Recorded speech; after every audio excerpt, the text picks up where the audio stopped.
3 out of 4 roommates in our house have slept with my friend's new virgin boyfriend, and now we're stuck wondering if we should say something or just let this wild situation play out. I, 21F, live in a house shared with 3 other girls, me, Sally, Holly, and Lisa. Sally, Holly and I went to school together. Holly and I were, and are, fairly close, and Lisa is her cousin who I've known for years. Sally, 21F, is someone we've always known and got along well with, but isn't really a great friend. She needed a place to live and we needed a roommate. While we all kinda run in different circles, everyone knows everyone where we live. So while I wouldn't hang out with the same small group as Lisa or Sally, we end up at the same parties and know the same people. Anyway, recently Sally had been dating a guy, 20s male, but we haven't met him. She's kind of embarrassed about her past boyfriends, one was abusive, one cheated on her, so we didn't pry. Also she has a tendency to be dramatic as heck, which can get exhausting if you get sucked in, so we tend to stay out of her business a lot. He has a fairly generic name, we'll call him Tom. She's been dating Tom for 4 months now, but they hadn't made love. Until last night. Holly, Sally and me have a WhatsApp group for the 3 of us. Lisa isn't in it, I think because Sally started the group and those 2 aren't close at all. She messaged us last night to mention she was having a friend round, wink nudge, and to ask if we were okay with it.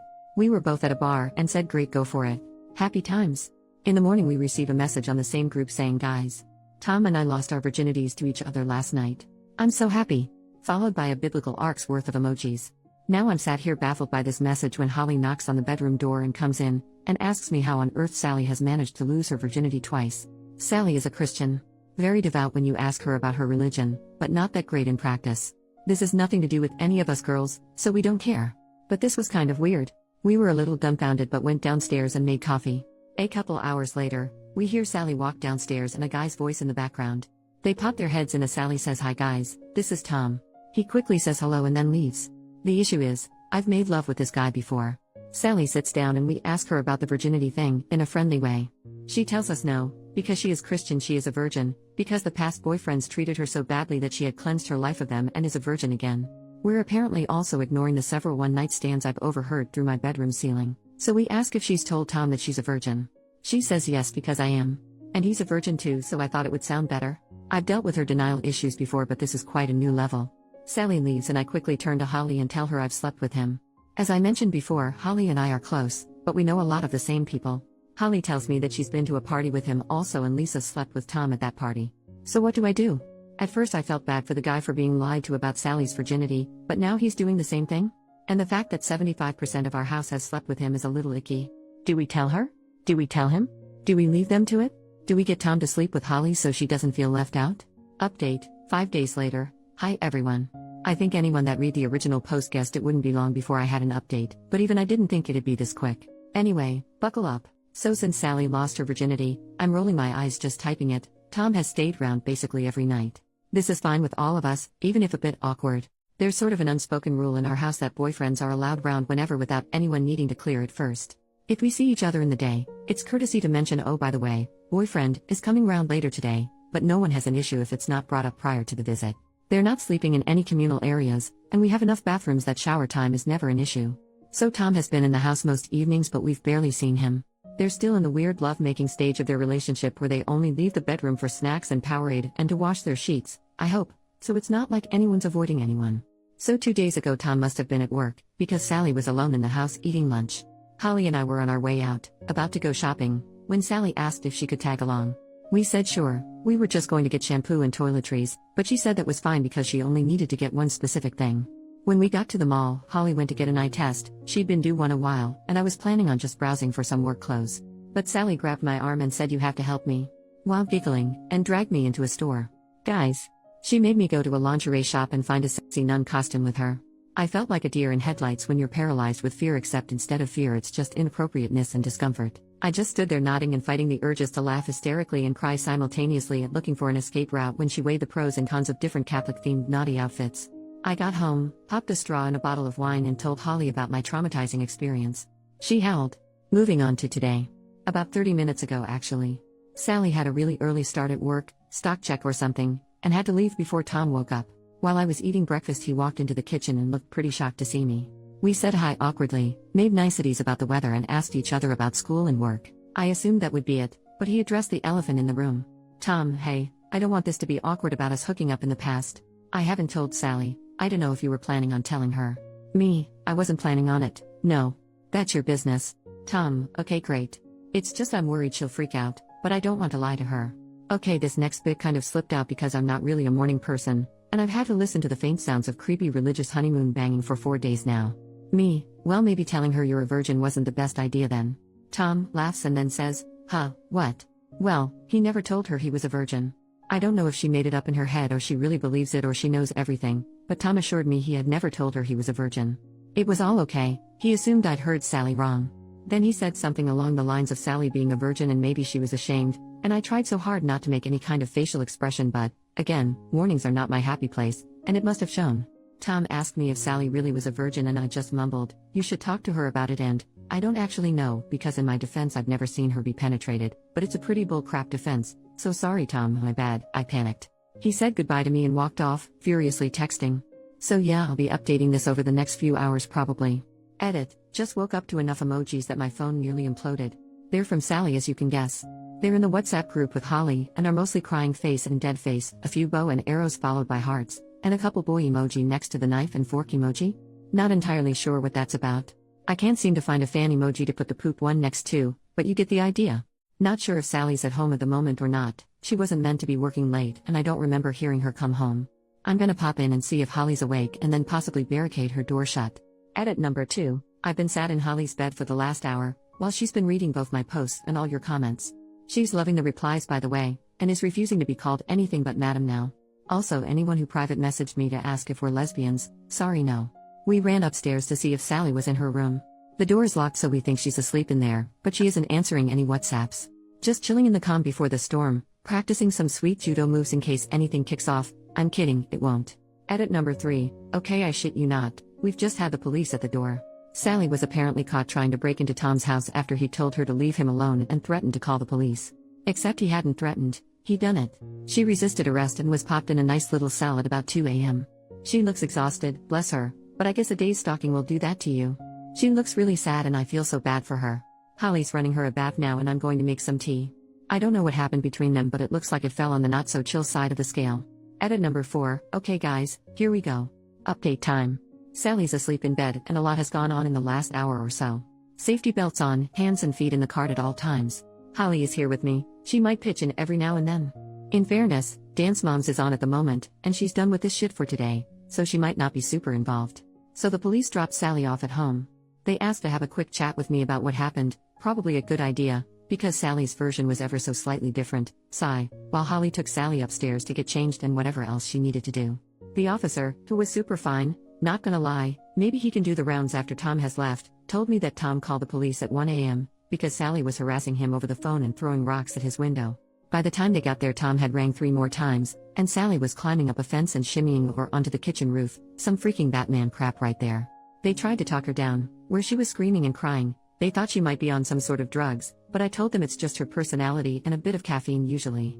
I laughed, he didn't.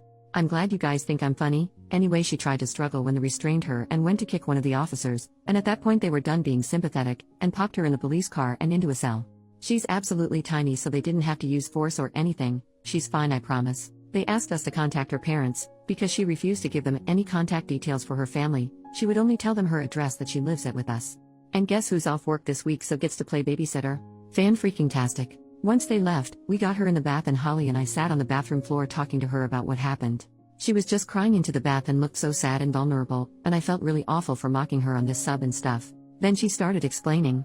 We asked what happened. Sally said Tom texted her while she was at work saying we need to talk after work and she immediately panicked, because it's Sally. She blew up his phone. She didn't tell me this, she said she left him 3 missed calls, but she showed me her phone and the call log showed nearly 40. She then said he was such a jerk because he didn't message her to tell her he was okay, while she was worried thinking he could be dead. How Sally? How could he be dead if he texted you?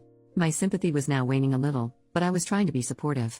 Once Sally finished work, she managed to get through to Tom on the phone. He told her that he had to confess and he wasn't a virgin, and didn't want to corrupt her innocence so he had to let her go. At this point Holly took in a really deep breath, stood up and muttered something about needing more coffee, and walked out.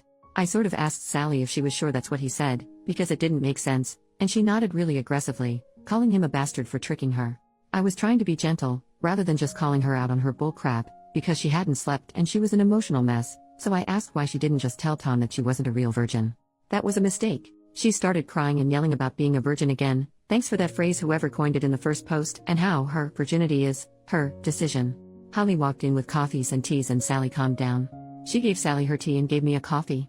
I looked at her. I don't drink coffee and Holly knows this, and she just raised her eyebrows and nodded. I took a sip and it was mostly whiskey. Gotta love the girl. We asked Sally why she went to Tom's house. She said he invited her over to talk about them and work it out.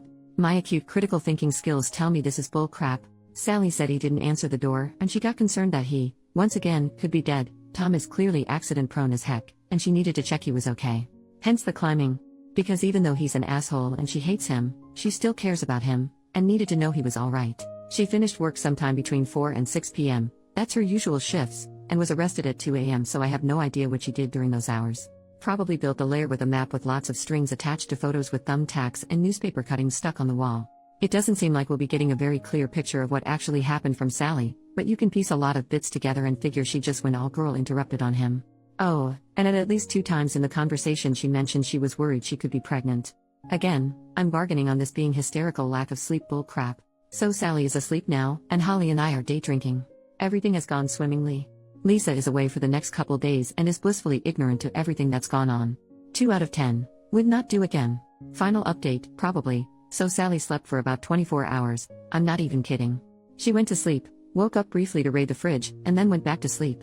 She has a blurry recollection of what happened, and doesn't really remember the bath or telling me what happened.